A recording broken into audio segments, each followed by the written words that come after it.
5 housekeepers had fled in 6 weeks, and not one of them lasted more than a single day inside the penthouse overlooking Seattle's harbor, where Soren Kessler sat motionless in his wheelchair, like a statue carved from cold steel and silence.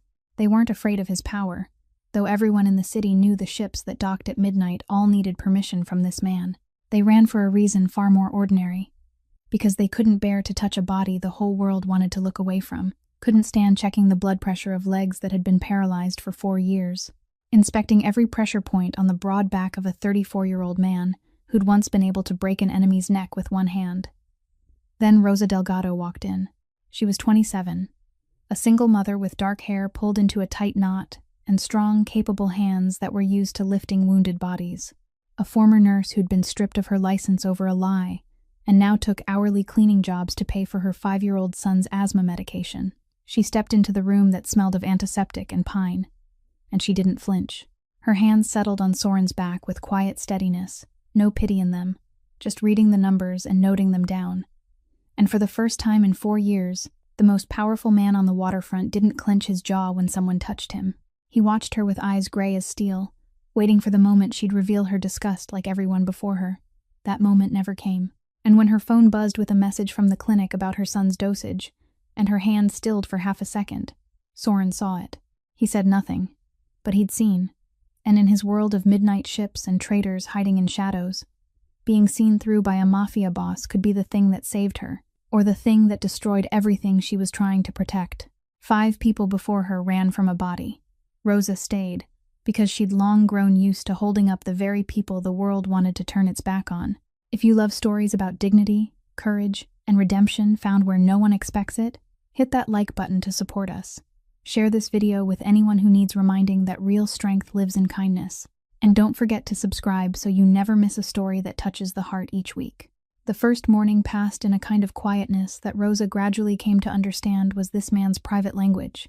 Soren did not ask her name a second time, did not ask how long she had been doing this work, did not say a single word beyond short, blunt orders tossed out like pebbles falling onto the surface of a still lake. Get the towel. Open the eastern curtains. Put the files on the desk. She did each thing, one by one, without asking again, without filling the quiet with meaningless sentences the people before her must have used to hide their own confusion. She had cared for enough difficult patients in the nursing home to understand that silence was sometimes the only way a person could keep some small control when the body had betrayed them. So she let him be silent, and that calmness in her became the very thing that irritated him most. He watched her from the corner of his eye as she dusted the bookshelves, as she arranged the medicine bottles by the order of their dosing times, as she bent to check the wheelchair wheels without anyone reminding her, and she could feel that gaze like an invisible hand, inspecting every movement she made, searching for a crack, for some sign that she too would break like the ones before her. Around the middle of the morning, a man stepped into the room, and for the first time, Rosa saw the air around Soren soften a little. Bati Cruz. He introduced himself to her with a smile so warm it almost startled her in that cold room. A man around 40 with quick movements and brown eyes that always seemed to be smiling. He set a cup of coffee exactly the way Soren liked it beside his boss's right hand, straightened the thin blanket over his knees with a motion so familiar that Rosa understood at once this man had been with Soren for a very long time, longer than anyone else. "You're the new maid, aren't you?" Bati said, his voice genuinely friendly. "Try to hold on. He isn't easy, but he's a good man. I've been here since before he had to sit in that chair. Trust me. If you need anything, ask me, no matter the hour." Rosa nodded gratefully, and something inside her eased a little at the knowledge that within this frozen fortress, there was still someone who carried human warmth. Another old man stood silently on guard at the door. Old Hollis, his hair silver white and his weathered face carved like stone.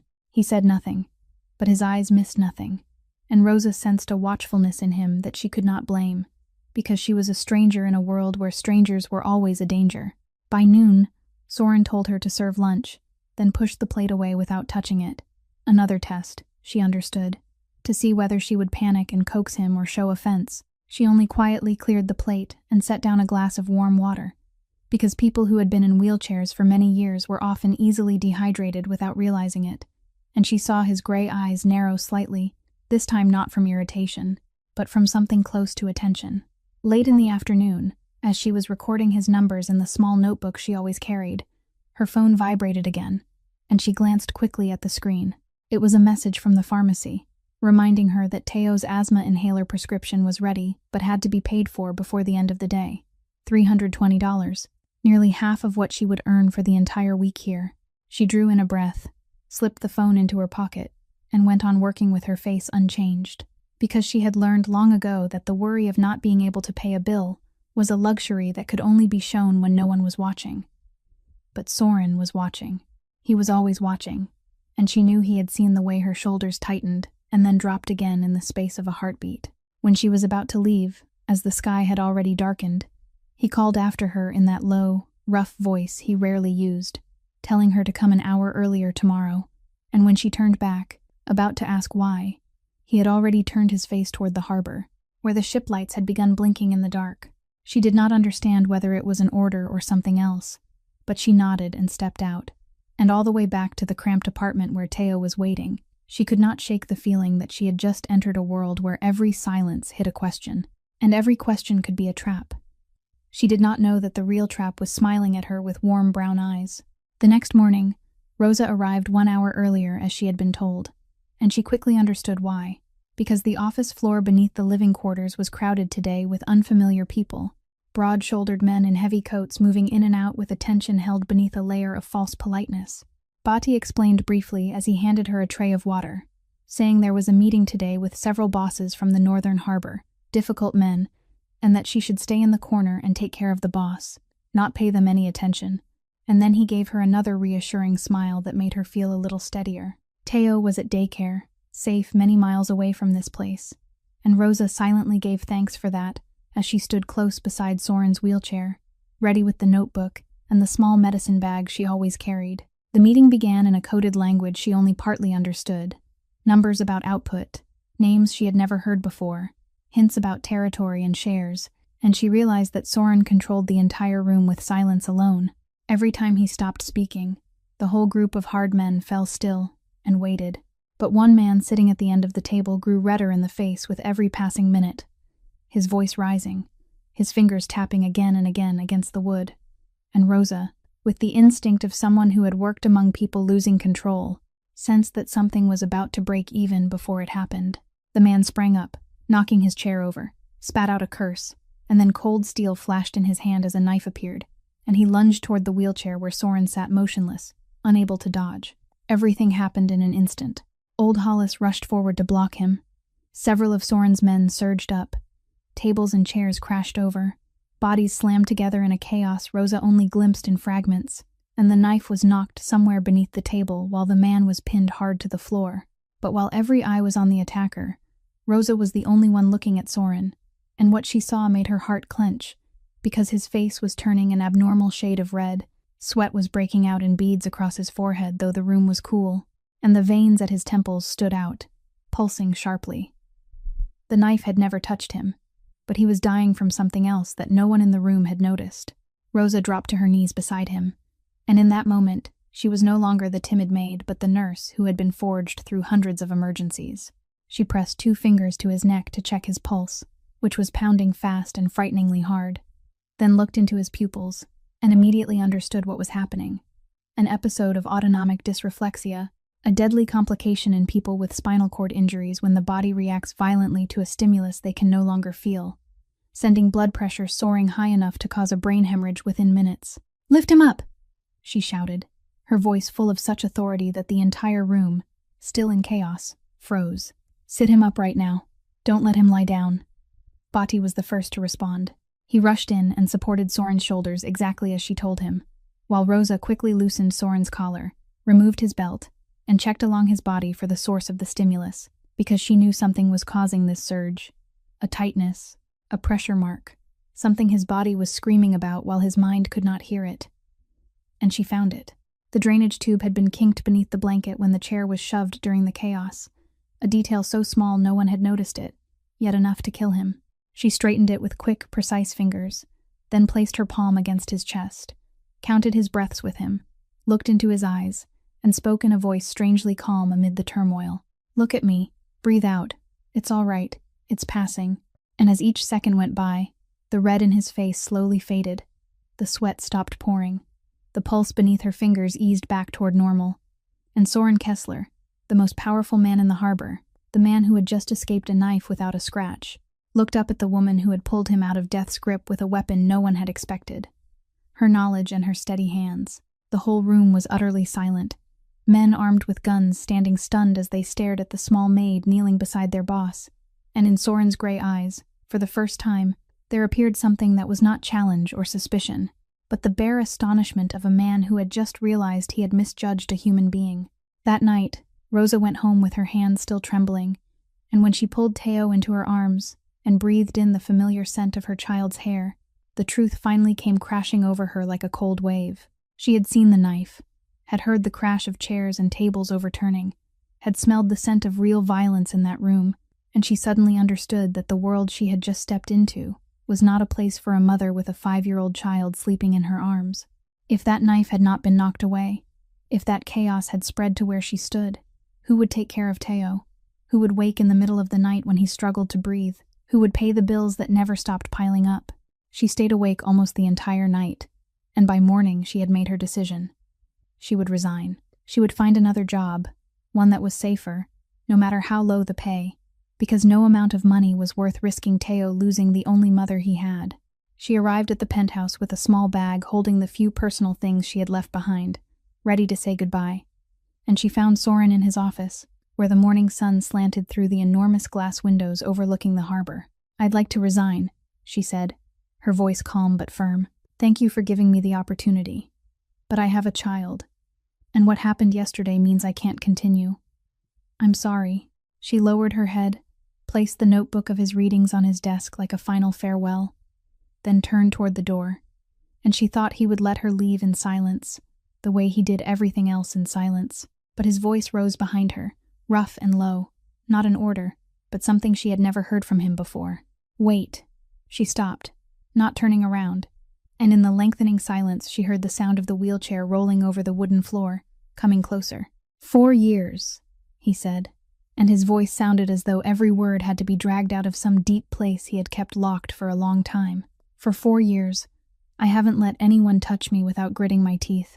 Rosa slowly turned back, and she saw him sitting there in the sunlight, the most powerful man in the harbor, wearing an expression so bare it was almost unbearable. "The people before you," he went on, his gray eyes looking straight at her without turning away. "They touched me like they were touching something broken, something dead." Their fingers shrank back, their eyes looked away, and every time I felt they were right, that I really was the thing they thought I was, a useless body that needed other people to wash it. He stopped, his jaw clenched tight, and Rosa stood still, hardly daring to breathe. "But you," he said, his voice growing softer. "You touched me like I was still a human being." She did not understand what those words meant until she saw what lay behind those steel-cold eyes. Not pleading, because this man would never plead, but a loneliness so deep that she recognized it instantly because she had seen it hundreds of times on the faces of patients the whole world had abandoned in stark white rooms. Here was a human being, no matter how powerful, no matter how frightening, still imprisoned in a body he himself despised, and for 4 years no one had treated him as if he were still worthy of being supported gently. Rosa thought of Teo, thought of the bills, thought of the knife and the fear still whole inside her chest. And she knew that the right decision, the wise decision, was to walk out that door and never come back. But she had spent her whole life helping hold up bodies the rest of the world wanted to turn away from. And she could not, simply could not, turn her back on a man who had just revealed the deepest wound inside him before her eyes. She set the small bag down on the floor, walked back, and picked up the notebook from the desk. "I'll come early tomorrow morning," she said softly, and Soren's shoulders, for the first time since she had met him, lowered slightly as though some invisible weight had been lifted from them. She had meant to leave because she feared the cage might trap her, but she stayed when she realized the man inside that cage was far lonelier than she was. The decision to bring Rosa and Teo to live in the penthouse was not a suggestion, but a command Soren issued in a voice that allowed no argument, after he learned that the man with the knife that day had not acted alone, but was the first sign of a war beginning to smolder. "If you've chosen to stay," he said, "then you and your child have to be somewhere I can protect. Out there, you're a weakness. Here, you're safe." And Rosa understood that refusing was pointless, because he was right. And because deep inside, she no longer had the strength to spend every night worrying about a fragile door in that old boarding house. They moved into the living floor, a space completely separate from the office floor below, where meetings happened and things she did not want to know took place. And on the first day, Teo stepped inside. His eyes opened so wide it was as if he wanted to swallow the whole view. He ran from one room to another, his bright laughter ringing through hallways long used to silence. "Mama, look, we can see the whole sea. We're really living in a castle now." Rosa looked at her happy child, and her heart warmed and twisted at the same time, because where her 5-year-old son saw a fairy tale castle, she saw a prison covered in gold. Every door had someone guarding it. Every entrance and exit had eyes watching it. And though no one said it aloud, Rosa understood that absolute protection always came with the price of freedom. A car and driver were assigned to take Teo to school every morning. A silent man always stood a few steps from the boy at the playground. And every time Rosa wanted to go out to buy even the simplest thing, someone always went with her like a polite shadow she could not refuse. She began to understand that her daily life was now arranged and watched with the precision of a military operation. The hour Teo went to school, the hour he came home, the hour she cared for Soren, the hour she rested, all of it tucked neatly inside a machine she no longer controlled. Some nights, she stood beside the enormous glass windows and looked down at the glittering city below, feeling like a bird locked inside the most beautiful cage in the world, well-fed, sheltered from rain and wind, and yet still a bird no longer free to fly away. Yet every time she turned back and saw Teo sleeping deeply in the warm room, his face peaceful now, no longer carrying the worry of those nights in the old building when she had to add more blankets because the heater was broken. Every time she saw that her son's asthma inhaler was always full now, and she no longer had to count every dose, she told herself that perhaps a golden cage was still better than a free sky filled with cold and hunger. She learned to live under that watchfulness, learned not to let Teo feel the invisible walls surrounding the two of them, and she told him fairy tales about real castles, so the boy could keep believing he was living inside a beautiful dream, not in the middle of a world of midnight ships and traders. Bati often stopped by the living floor in the afternoons, bringing Teo small toys and talking with him with a warm patience that made Rosa trust the man even more. "He's a good boy," Bati told her. "Mr. Soren is fond of him, even if he'll never say it." And Rosa smiled gratefully, not knowing that such warmth was weaving a delicate net around her. When night fell and the whole building sank into silence, Rosa lay awake and recognized a strange truth, that she had stepped into this cage willingly, and that sometimes the place that held us captive was also the only place where we were safe. 1 week after they moved in, sometime after midnight, Rosa was awakened by a faint sound coming from Soren's room. It was not a call, but a suppressed sound, the sound of a man trying not to let pain escape from his throat. She hurriedly put on a robe and stepped over, and she saw him in the dim glow of the bedside lamp, his body rigid on the bed, both hands gripping the edge of the mattress so tightly that his knuckles had gone white, sweat dotting his forehead though the room was cold. She had seen enough nerve pain to recognize at once what this was, not the dangerous episode from the meeting room, but the cruel, smoldering ache of damaged nerves still sending ghostly signals through a body that could no longer feel, a pain with no visible wound to treat. "Get out," he hissed through clenched teeth when he saw her. "I don't need it." But she did not leave. She only pulled a chair close to the bed and sat beside him with the calmness of someone used to nights like this. She did not ask if he was all right, a meaningless question. She only placed her hand over the hand clenched tight against the mattress, not to hold him down, but to let him know someone was there, and she began speaking in a low, steady voice. "Breathe with me. Slowly. Inhale." And she counted. And little by little, his ragged breathing began to fall into the rhythm of her counting. She did not do much, only offered a steady presence and warm hands moving gently along his arm to distract the storm screaming through his nervous system. But that was exactly what no one had given him in 4 years, tenderness without fear attached to it. When the pain began to retreat, leaving him exhausted and pale against the pillows, Rosa reached for the medicine box on the nightstand to give him a dose of pain relief. And then she froze, because the box was almost untouched. The pills that should have been used up weeks ago were still sitting in their blister pack. "You don't take your medication," she said softly, not as a question but as a discovery, and he turned his face away without answering. "Why?" she asked, her voice not accusing, only filled with gentle confusion. You endure pain like this every night while the medicine is right here." A long while passed before he finally spoke, his voice hoarse. "Because I don't want to become something dependent on pills. I don't want one more chain tying me to this weakness. I've already lost my legs. I won't let them take my mind too." Rosa went still, because she understood that twisted logic made of pride and pain, that fear that accepting help meant admitting you had fallen. "Listen to me," she said. And this time her voice carried a weight that made him turn back to look at her. "Enduring pain doesn't make you stronger. It only makes you hurt more. Letting someone support you when you fall isn't weakness. It's the bravest thing a person can do. I've seen the strongest people break simply because they were too proud to ask for a hand." There was a long silence. And then, in that dim darkness, Soren began to speak, words he perhaps had never said to anyone.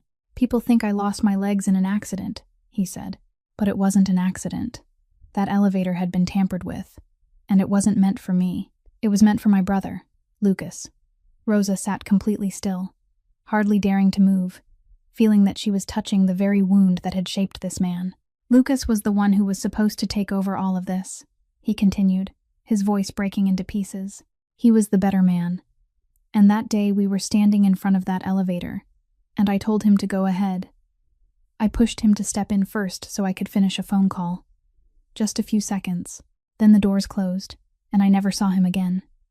His eyes, those steel-gray eyes that were always so cold, now shimmered with a grief so ancient that Rosa felt her own chest tighten. "It should have been me," he whispered. "I should have been the one to step in first." And Rosa understood that the true wound of this man had never been his paralyzed legs, but the guilt he had wrapped around himself for 4 years, a burden heavier than any wheelchair. She did not offer hollow words of comfort, because she knew they were useless. She only gently squeezed his hand and stayed there with him in the dark. And for the first time, Soren Kessler looked at her not as a maid or a nurse, but as the only person in the world who had seen the true man beneath the steel and had not turned away. A few nights later, the fragile balance Rosa had just found was broken by a dry cough coming from Teo's room, the kind of sound any mother with an asthmatic child could recognize even from the deepest sleep, a sharp, dry cough that shifted into a faint wheeze. Rosa woke at once, every trace of drowsiness gone, and rushed into her son's room to find Teo sitting up in bed, his small shoulders rising and falling with each difficult breath, his face frightened in the glow of the nightlight. The air that night was cold and dry, and the change in weather had awakened the illness that was always lying in wait inside her child's little chest, an asthma attack Rosa had faced dozens of times but had never feared any less. She did not let that fear show, because she knew the worst thing she could do was let Teo see his mother panic. So she sat down beside him with a calm face and a warm voice. "Mama's here, sweetheart. It's all right. We'll do it like always, okay? Look at me." She reached for the inhaler on the shelf, attached the spacer properly, and helped him sit upright so his chest could open and his breathing would come more easily. "Breathe in slowly with me. That's good." And she counted each breath with him the way she always had. In the middle of that, the bedroom door opened, and Rosa was startled to see Soren there. He had wheeled himself over from the next room when he heard the noise in the night, and his face no longer carried its usual coldness, but an urgent focus instead. "What do you need?" he asked briefly, and it was not the question of someone standing outside and watching, but of someone ready to act.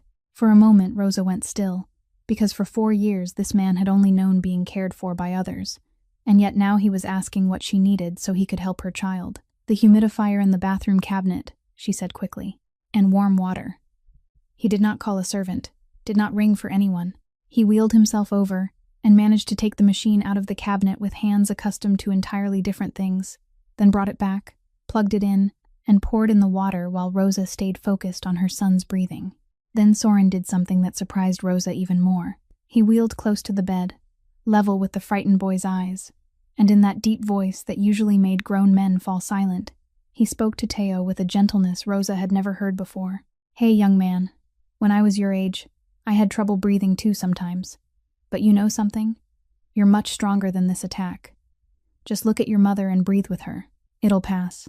And strangely, perhaps because of that low, certain voice, or because of the steady presence of the man the boy had always admired, Teo held on to Soren's gaze and began to breathe more evenly, one breath, then another, until the wheezing in his chest grew softer and faded, and his small shoulders stopped straining. Warm mist from the humidifier began to spread through the room, soothing the cold, dry air. And after a little while, Teo was breathing normally again, his eyes growing heavy with sleep, his small hand still holding his mother's finger. "You can sleep now," Rosa whispered, laying him down and pulling the blanket up, then bending to kiss his forehead, feeling the warm and peaceful skin of a child who had passed through danger. When she lifted her head, she saw Soren still sitting beside the bed, silently watching the sleeping boy with an expression she could not name, something both tender and aching, as though through the sight of mother and child he was seeing something life had taken from him. "Thank you," Rosa whispered, and he only shook his head slightly, as if to say there was no need to thank him. In that quiet moment, deep in the night, Rosa realized that something had changed forever. The man who for 4 years had only known how to let others support him had, for the first time, bent down to support someone else. And she understood that some wounds only begin to heal when we stop thinking only of our own pain and start easing the pain of another. The first change Rosa noticed was in Teo's inhaler, because when she went to the familiar community clinic, where she had been picking up her son's medicine for the past 2 years to receive the new prescription, the medication they gave her this time carried an unfamiliar label, a brand she had never heard of. And that night when Teo used it, she noticed he had to take an extra puff before the attack eased, something that had never happened with the old medicine. With the eyes of someone who had once worked in healthcare, she knew at once this was not a coincidence. A less effective medication being quietly swapped in was a sign that something had changed behind the walls of that clinic. She began to pay attention, and during the follow-up visits she took Teo to afterward, she quietly observed, listened, and remembered, exactly as her instincts had been sharpened through many years of working among medical records and prescriptions. She noticed that the clinic was missing several familiar faces, poor, elderly patients she had often seen in the waiting room, and when she asked a nurse she knew, the woman only sighed and quietly said that many people were no longer receiving subsidized medicine, that ever since the clinic had gained a new owner behind the scenes, the support programs for low-income patients had been cut one after another. Drug prices had been pushed up, and those who could not afford them had no choice but to stop treatment. An elderly man with lung disease, who often sat beside Teo in the waiting room, told her in a trembling voice that he had been stretching out his doses just to hold on, and Rosa's heart twisted, because she knew far too well what it felt like to choose between medicine and food, the feeling that had followed her through the darkest years of her life. She did not intend to stop there, and with the patience of someone used to following small clues through tangled medical files, she began putting the pieces together. She asked questions. She compared the names on prescription papers, the new supply companies, the management groups that had recently taken over, and little by little, a picture emerged that chilled her to the bone. The community clinic where her son was treated, along with a series of other small clinics in the area serving poor people, was being quietly swallowed by a network behind the scenes, and the name she finally traced it back to was one she had once overheard in closed conversations at the penthouse: the Varga family. They were not only taking over to make money, they were using these very clinics, the places meant to help the most vulnerable, as a bargaining chip to apply pressure, turning the lives of poor patients into pieces on a power board those people, like the elderly man, did not even know they were standing on. That night, Rosa carried her documents and notes into Soren's office and placed them on his desk without saying a word, allowing the words on the pages to speak for themselves. He read them, and Rosa watched his face shift from attention into a sharp, cold focus as he understood the meaning of what she had brought him. "Where did you learn all this?" he asked, looking up at her, and in his voice there was a strange note, not suspicion, but almost admiration. "I'm a mother who takes her child to the doctor," she replied, "and I worked in healthcare long enough to know when a clinic is healing people and when it's being used as a weapon. The Varga family is strangling people who can't defend themselves, and my son is treated there too, so this is no longer only your matter." Soren looked at her in silence for a long while, and Rosa could feel that something had changed in the way he saw her. She was no longer only the nurse who cared for his body or the woman who had seen the wound inside his soul. Now she had become his eyes and ears in a place his armed men could never reach. The world of small, forgotten people. "I'll handle this," he said quietly. And Rosa nodded, but the moment she stepped out of the room, a vague feeling rose inside her, that by giving him this information, she had just placed one foot across a line she would never be able to step back from again. Soren did not act in haste, and that was exactly what made him frightening. because in the days that followed, Rosa witnessed how a man sitting motionless in a wheelchair could shift an entire force without literally lifting a finger. He spent many evenings studying the file she had brought back, comparing the names, the supply companies, the hidden paths of money moving behind the clinics, and Rosa realized he was searching for something very specific, not a way to retaliate with violence, but the weakness, the loose link in the Varga family's network. He found it. Those clinics had been taken over through a chain of shell companies, and to maintain their legal disguise, the Varga family needed medical licenses, supply contracts, and relationships with regulatory agencies, and if only a few of those were exposed, the whole structure would begin to shake. Soren began moving his pieces quietly and precisely. An unexpected inspection into the origin of medication here, a question placed in exactly the right office about a license there, a supplier suddenly pulling out after recognizing the risk, and within 2 weeks, the network the Varga family had worked so hard to build began cracking from the inside without a single gunshot being fired. What amazed Rosa most was that he had skillfully turned the board around, so those very clinics were returned to their former operators. The subsidized medication programs were quietly restored, and one afternoon, when she took Teo for a follow-up appointment, she saw the elderly man with lung disease sitting in the waiting room with a full bag of medicine in his hands, his face bright with a joy he did not understand the source of. Rosa stood still and watched that scene, and a complicated feeling rose inside her, because she knew it was the information she had brought back that had made this happen, that she herself had lit the fuse for a chain of events that had both helped vulnerable people and pulled her deeper into a world she had once told herself she was only standing outside of. She was no longer the quiet maid dusting in the corner of the room. She had become part of that machine, a link in Soren's calculations, and although the result this time was something good, she understood that the line she had just crossed did not separate good from evil. It only separated those who remained outside from those who had already put their hands into it. That evening, when she brought tea into his office, Soren was looking out toward the harbor, and when he turned back to look at her, something in his eyes made her pause. It was not the challenge from the early days, nor the naked loneliness from the night he confessed about Lucas, but something else, deeper and harder to name, a look that seemed at once to reassess all of who she was, and to hold on to something even he was not yet ready to admit. She did not understand that gaze, and it made her heart beat faster in a way she did not want to acknowledge. "You did well," he said, and that was all. But the way he said those 3 words, the way his gray eyes lingered on her face longer than necessary, carried a weight that made her quickly lower her head, set down the teacup, and turn away. On the way back to her room, Rosa wondered what that look meant, whether it was trust or possession, or something more dangerous than both, something she did not yet dare to name, and she realized that she was not afraid of it. That was what unsettled her most. That night, she lay awake for a long time, and for the first time since stepping into this penthouse, she did not think about the bills or Teo's safety, but about the eyes of a man who had looked at her as if she were the only thing in his frozen world that could still keep him warm. It happened on an afternoon so ordinary that later Rosa would never stop wondering why fate had chosen that exact moment to lift the veil for her. She was looking for Bati to ask about Teo's follow-up appointment schedule, because he was the one who always arranged such things with a thoughtfulness that made her trust him, and she walked down the hallway leading toward the small storage room where he often went. The door was slightly ajar, and she heard his voice drifting out, but it was not the warm, friendly voice she had grown used to over the past weeks. It was an entirely different voice, low, hurried, and cold, a voice belonging to another person she had never met.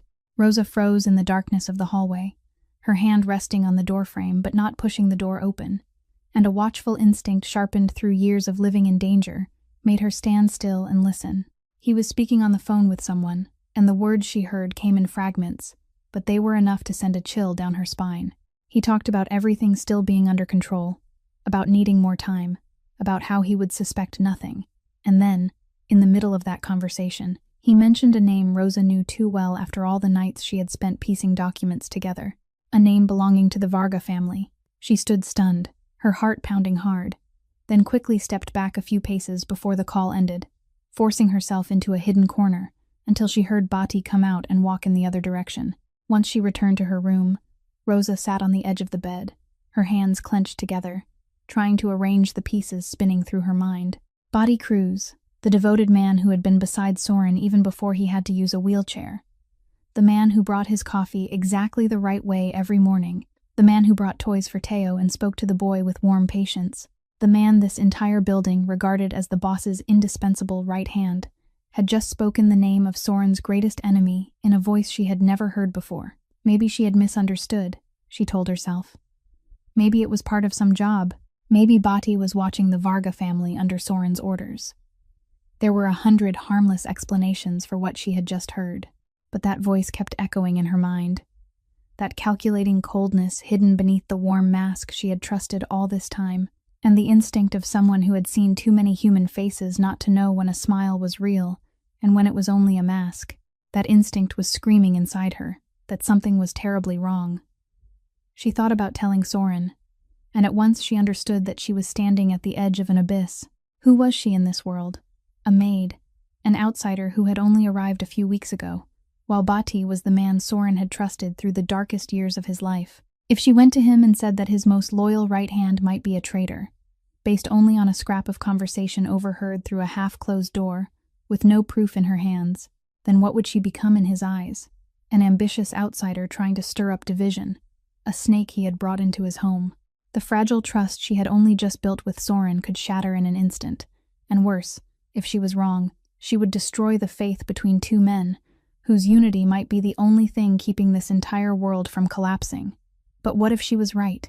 Rosa closed her eyes, and she felt herself torn between the fear of being misunderstood and an even greater fear of what might happen if she stayed silent. She decided she would wait, observe, and look for something more certain before speaking, because she knew that in this world, an accusation without evidence could be just as dangerous as a stray bullet. But from that moment on, every time Bati smiled at her with those warm brown eyes, Rosa felt a cold shiver run down her spine, and she began to wonder how many of those smiles had ever been real. In the days that followed, Rosa lived in a state of silent vigilance, her eyes now seeing everything through a different pane of glass, and she began to notice details she would once have overlooked, especially the electric wheelchair Soren used to move longer distances, a sophisticated device with a lifting system that allowed him to manage on his own, without anyone having to carry or support him, the small remaining pride of a man who had lost nearly all control over himself. Because she was used to checking medical equipment every day as part of her work, that morning when she bent down to clean and inspect the chair out of habit, something made her hand go still. On the actuator drive and the locking pin of the lift mechanism, there were very tiny marks, fresh scratches on screws that should have been untouched, signs that something had recently been taken apart and put back together in a hurry. An ordinary person would never have noticed, but Rosa had spent years caring for patients who depended entirely on equipment. She knew exactly what a properly maintained brake looked like, and what she was seeing was not natural wear, but the trace of human hands. Her heart began to beat faster as she followed that clue. She checked more carefully and discovered that the safety lock on the lifting system had been subtly loosened, adjusted so that it would still function normally most of the time, but would suddenly give way under a certain amount of weight, causing the entire lift to collapse at the very moment he was putting his weight on it to transfer. It would be a perfect accident. No one would suspect anything. Only an old piece of equipment failing and injuring a paralyzed man, one of the common risks faced by people who lived their lives on four wheels, and no one would investigate. No one would ask questions. Rosa straightened, her palms cold, because now she no longer merely suspected. She was certain. The scrap of conversation overheard behind the half-closed door, and the fresh scratches on those screws fit together into a picture that could not be denied. Someone wanted Soren dead, and that person was close enough to touch his private wheelchair without anyone stopping him. Just then she heard the familiar sound of wheels. Soren was rolling out of his bedroom in his regular manual chair, with Bati walking beside him, still wearing his usual warm smile. "Let me switch you to the electric chair. You have a meeting downstairs today, and will need to move around more," he said in a careful voice, and his hand was already resting on the handle of the electric chair Rosa had just discovered had been tampered with. In that instant, everything became chillingly clear, and Rosa knew she had only a few seconds to act, but she could not shout an accusation, because she had nothing except scratches only she had seen, so she did the only thing she could. She stepped quickly forward and placed herself between Soren and the electric chair, wearing the calmest expression she could force onto her face. "I just noticed a problem with the structural lift locks on this chair," she said, her voice steady but firm. "I don't feel comfortable letting you use it until someone checks the whole thing again. please use the manual chair today?" She saw something flicker across Bati's face. So quickly it was almost impossible to catch. A tightening at the corner of his mouth, a flash of something in his brown eyes before the warm smile returned and covered everything. "You must be mistaken," he said gently. "This chair was just serviced." But Soren, who always saw everything, caught the tension in the air. And he looked up at Rosa, then at the electric chair, and in that deep voice that allowed no argument, he said, "Listen to her. I'll use the manual chair." Bati lowered his head in obedience, still smiling, but when he turned away, Rosa caught his gaze lingering on her 1 second longer than usual, and in that look there was no warmth left at all, only a calculating coldness, silently taking note that this small maid had just stepped into his path, and that she had begun to become a problem. That night, Rosa did not sleep, because preventing the accident had only been a temporary victory, and she knew that without clear evidence, Bati would be more careful next time, more subtle, and perhaps no one would notice in time again. She needed something certain, a thread connecting Bati to the tampering of the chair, and she began to think with the cold mind of someone used to following the smallest details in medical records. Then she realized she had been holding the key in her hands for a long time without knowing it, because from the very first day she worked here, she had carefully written down everything related to Soren's care. It was a professional habit rooted deep in her blood. The times he took his medicine, his health readings, and even the maintenance schedule for his medical equipment and the names of those who had accessed it. The small notebook she always carried, along with the equipment maintenance log she had full authority to keep as his primary caregiver, contained a timeline precise down to the hour. She turned back through the pages, compared them, and the picture gradually emerged with chilling clarity. The electric chair was listed as having been serviced 3 days ago, but in her log, the official technician from the company had come for a routine check 2 weeks earlier, and the next visit was not due until the following month, which meant the maintenance Bati had mentioned did not exist in any official schedule. More than that, she found her own note, saying that the night before last, she had seen Bati alone in the equipment room at an unusual hour, a detail she had written down out of habit without thinking anything of it, and now it fit perfectly with the time frame in which the chair had been tampered with. She did not need to break into anywhere. She did not need to steal anything. Every piece she needed was already contained in the pages she was allowed to keep, joined together by the meticulous hand of someone trained to care. In her hands now was something strong enough to expose Bati, enough to prove that the traitor was Soren's most trusted right hand. And at the very moment she held that power, Rosa found herself facing a question far harder than how to find the proof, and that was what to do with it. She sat for a very long time in the night, weighing each possibility with the cold clarity that had helped her survive so many years. If she rushed into Soren's room now and laid everything before him, demanding that he act at once, what would happen? She had been in this world long enough to imagine it. A public accusation against his most trusted man would force Soren to react while the whole organization was watching, would ignite a hurried purge, would make those loyal to Bati choose sides, and in a world of midnight ships and guns hidden under coats, an internal war breaking out at the very moment the Varga family was lurking outside could be the thing that destroyed everything. Soren was strong, but he was also more vulnerable than ever, and a chaotic, uncontrolled war was the last thing he needed. Rosa understood that some kinds of strength did not lie in striking the hardest blow, but in knowing the right time and the right way to strike. She decided not to expose Bati publicly, not to hand over the evidence in a way that would force Soren into an open confrontation, but to keep everything, hide it carefully, and find a way for him to see the truth in his own way, quietly and precisely, the way he had brought down the Varga family without a single gunshot. That was not protecting a traitor. It was protecting the man she was trying to save, protecting the fragile authority that allowed him to stand firm in his own world. When dawn began to break beyond the glass windows, Rosa put the notebook in the safest place she could find, and she knew she had just made a choice that was neither white nor black, but gray and heavy, the kind of choice only the truly loyal dared to carry, because sometimes protecting someone does not mean handing them the sword. Sometimes it means keeping their hand steady until they are ready to draw it themselves.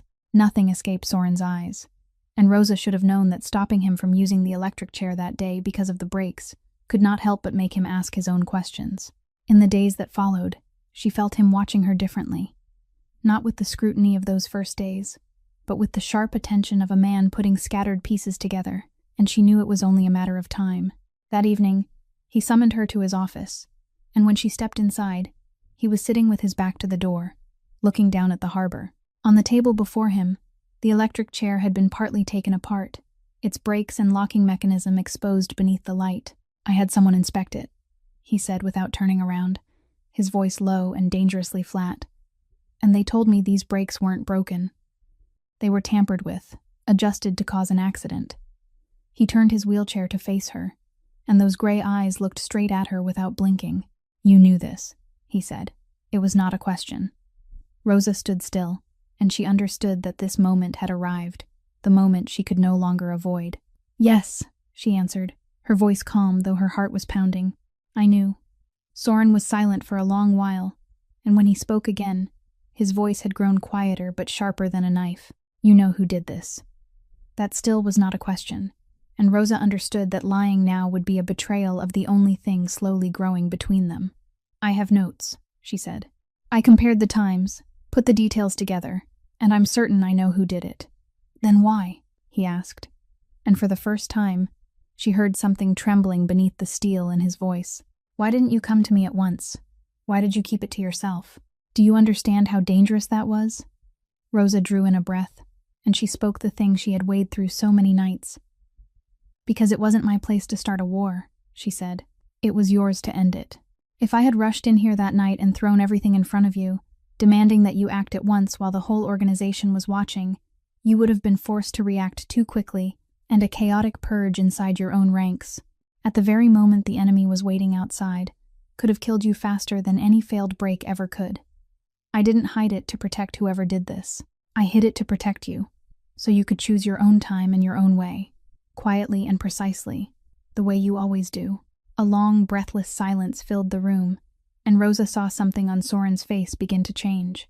The frozen mask he had worn for 4 years, the steel shell that made this whole city fear him, slowly cracked open, revealing something so bare beneath it that she almost had to look away. He rolled closer to her, slowly, until only their breathing remained between them, and he looked up at her with eyes that no longer held any defense. "You could have used it against me," he said softly.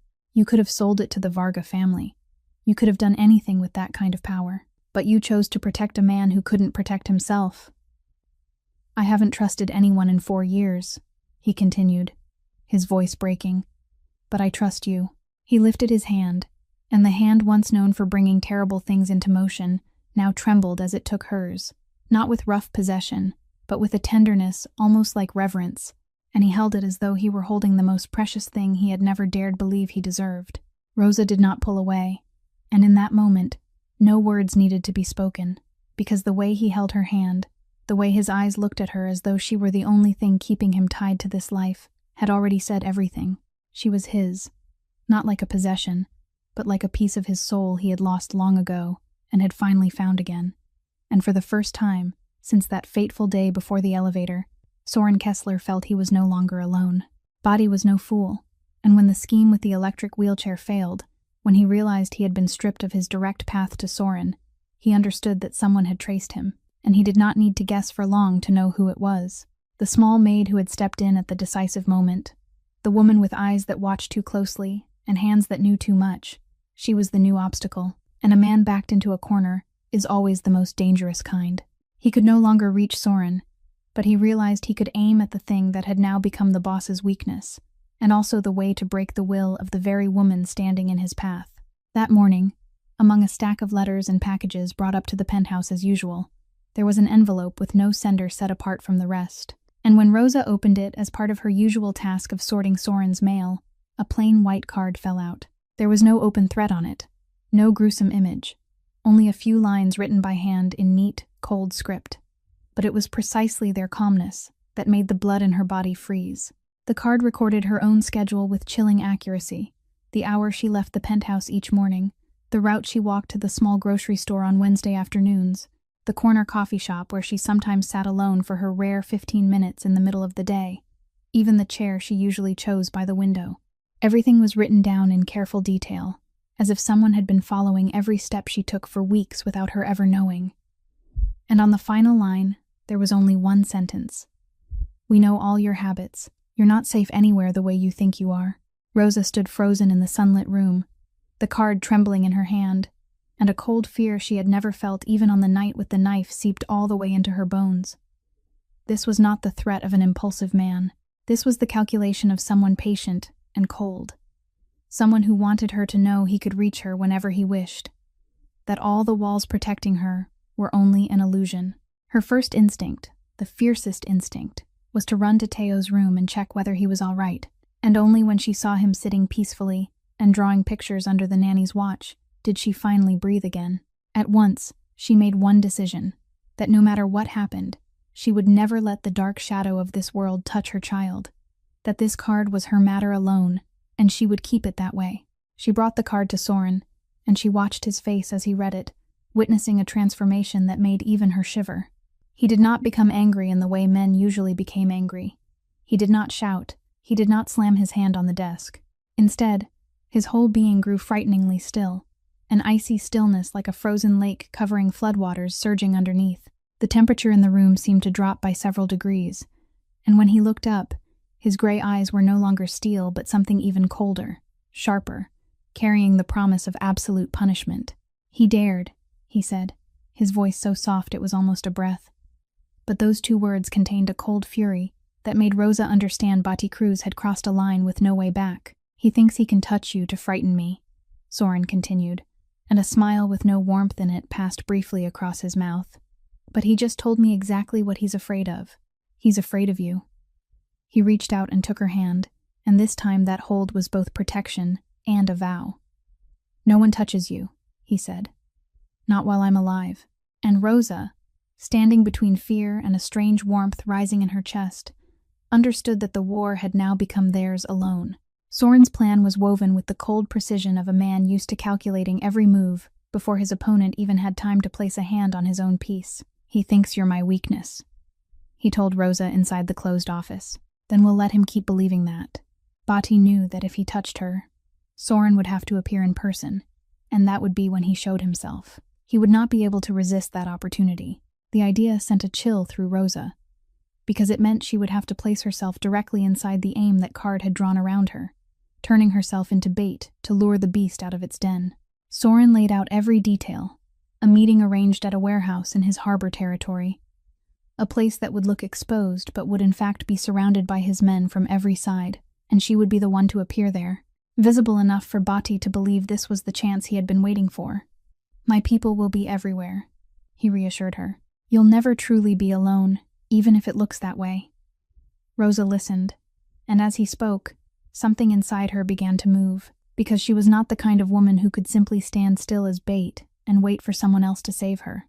She had spent her whole life surviving by her mind, not by luck, and she quietly told herself that if she had to walk into that trap, she would not walk in as prey. She would find a way to become the trap itself. She agreed to his plan, but inside her mind, her own calculations had already begun to form, backup paths only someone used to responding to crisis in an instant could think of. First, she set one condition that could not be negotiated, and it was about Teo.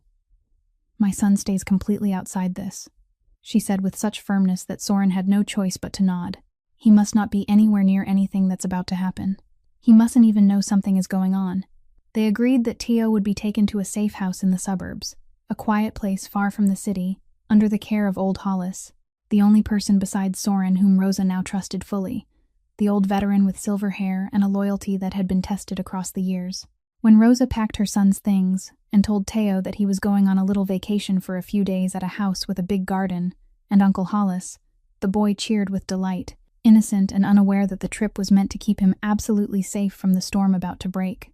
She held him for a long time before the car pulled away, breathing in the scent of his hair one last time, and she whispered in his ear that she loved him more than anything in the world.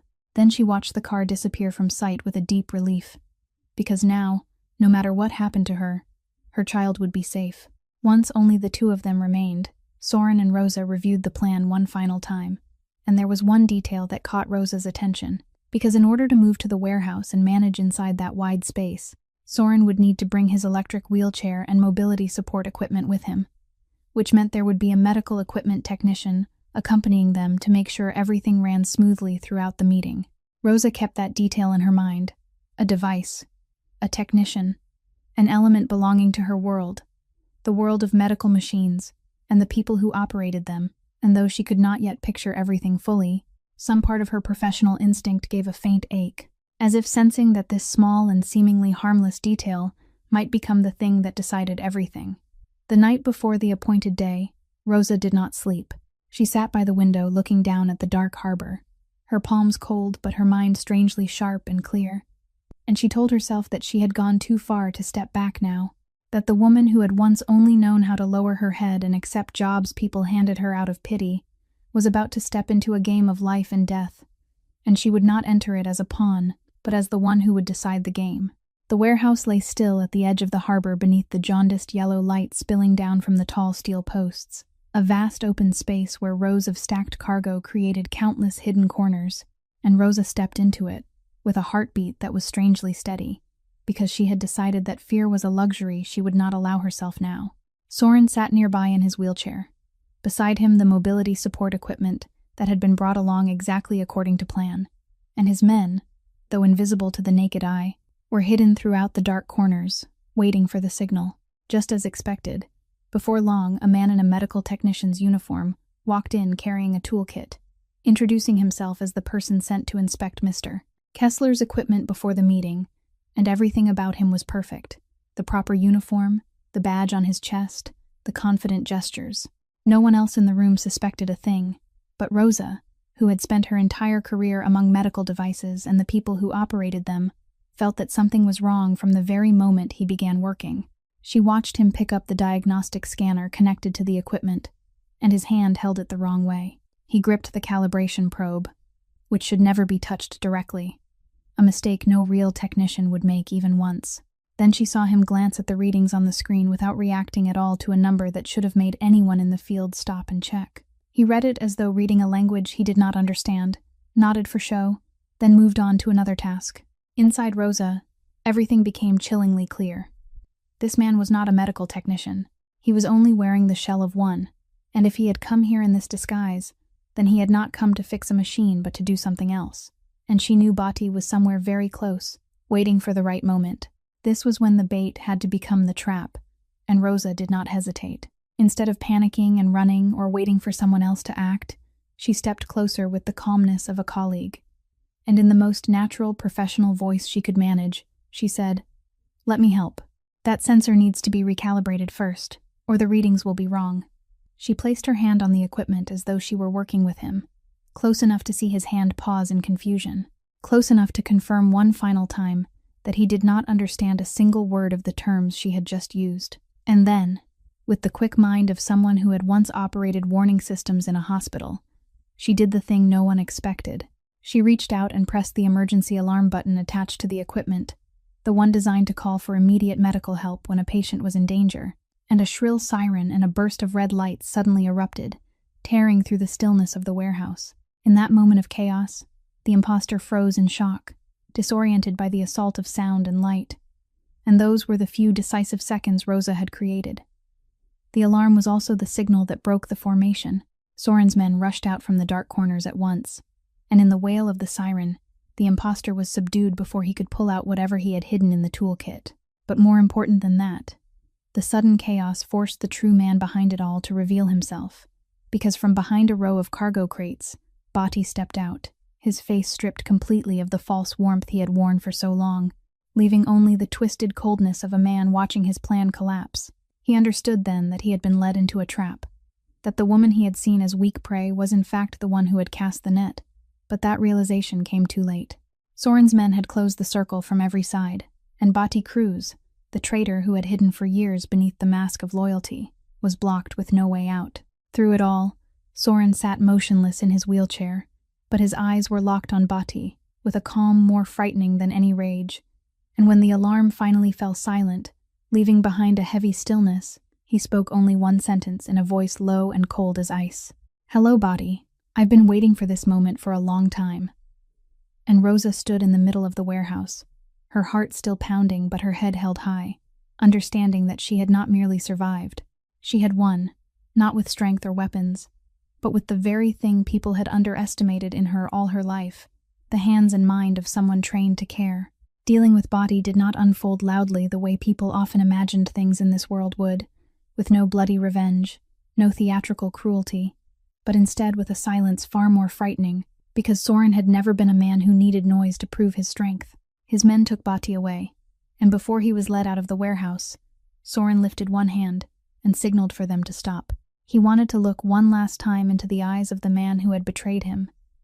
And in that moment, between two men who had stood shoulder to shoulder for so many years, there was everything that did not need to be spoken aloud. "Why?" Soren asked. Only one word, and his voice no longer held rage, only the deep weariness of a man who had just lost the last thing he had still trusted from his past. Bati looked at him, and the final mask fell away, revealing a bitterness that had been smoldering for a very long time. "Did you think I'd spend my whole life standing behind you, pushing your chair?" he said, his voice hoarse. "I was with you from the beginning. I did the dirtiest work, and I was always just the shadow. The Varga family promised me what you never would, a position, a territory of my own, a name." And with that, the final piece fell into its proper place. Rosa stood silently listening and understood the whole picture, that the traitor inside and the enemy outside had never been two separate forces, but one, that Bati had been the door the Varga family slipped through to strangle Soren from within, that the clinics being taken over, the tampered chair, the threatening card, all of it had been threads in the same net woven from envy and ambition, smoldering right beside Soren through all those years, without him ever knowing. When Bati had been taken away and silence settled over the warehouse once more, Soren rolled his chair toward Rosa, who still stood there in the vast open space, and for a long while they only looked at each other, needing no words to fill the quiet between them.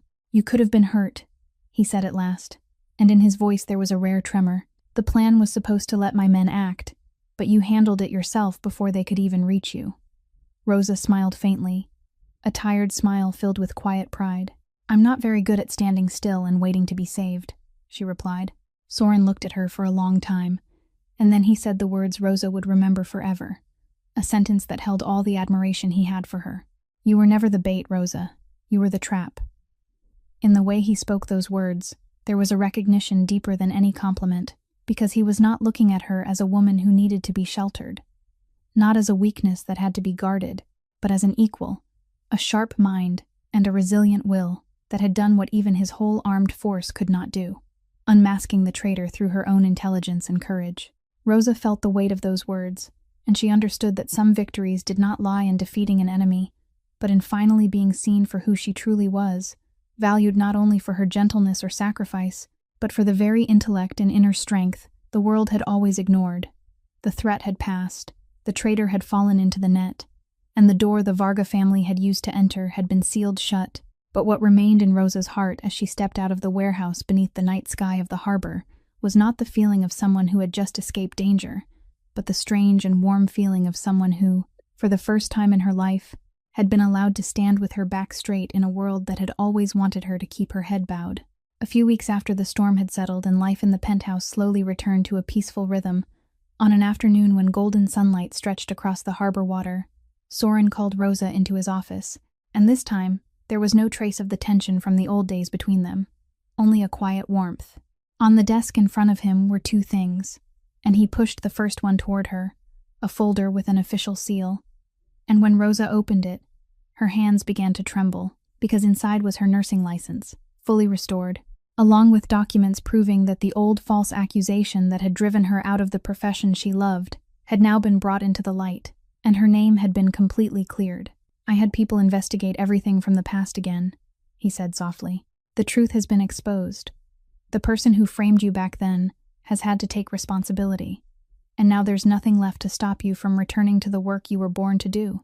Rosa lifted her eyes to him, her vision blurring, because this gift was not gold or power. It was something more precious than all of that. It was her dignity being returned to her, the honor the whole world had once stolen now placed back into the very hands that had always deserved it. And she understood that he was not giving her this gift to keep her beside him like a possession, but to set her free to be herself, to be the person she had always been. Then he pushed the second thing toward her, an old gold pocket watch, its glass face dulled with scratches from the years.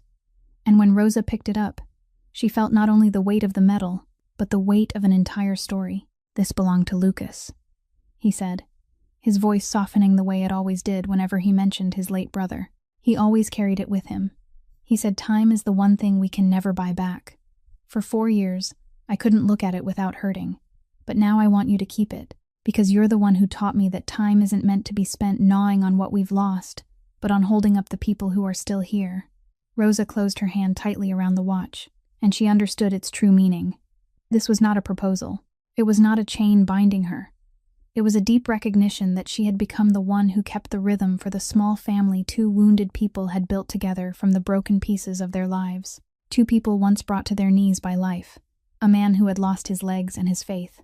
A woman who had lost her career and been turned away by the world now stood beside each other, not because one had rescued the other, but because they had lifted each other up together, day by day, with one steady hand after another. And in that moment, amid the afternoon light falling over the harbor, Rosa realized the truth this whole journey had taught her, that a person's dignity has never depended on whether they can stand firmly on their own legs, has never depended on wealth or power or status, but on whom we choose to bend down and help when they fall, whom we choose to stay beside when the whole world has walked away. Soren had not taken a single step in 4 years, but he had stood taller than anyone when he learned to love and trust again. And Rosa, the woman once seen as insignificant, became most noble in the very moment she refused to turn her back on a person the whole world wanted to look away from. Their story reminds us that kindness is not weakness, but the greatest strength of all, that every person, no matter how wounded, still deserves to be treated with respect and love, and that sometimes redemption does not come from grand gestures, but from a pair of hands willing to support a body others are afraid to touch. If this story has touched your heart, please subscribe to our channel, press the like button, and share this video so that every day you can listen to more meaningful and deeply moving stories. We would truly love to know how you feel about Rosa and Soren's story, and what part of their journey moved you the most. Please leave a comment and share the feelings deep within your heart, because every line you share is a precious source of encouragement for us. Thank you for listening until the very last moment. I wish you and the people you love abundant health, a joyful life, and peace and calm every day. Goodbye, and I'll see you again in the next stories.